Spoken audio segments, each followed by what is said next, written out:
चन्दनचर्चिताय नन्दीश्वर प्रमथनाथ महेश्वराय मन्दार पुष्प बहु पुष्प सुपूजिताय तस्मै मकाराय नमः शिवाय।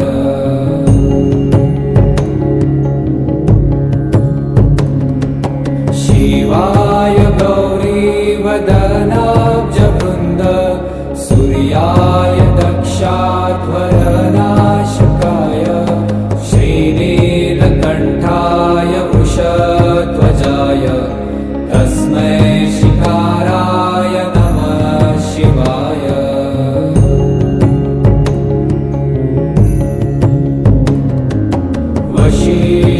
वसिष्ठकुम्भोद्भव गौतमार्य मुनीन्द्रदेवार्चितशेखर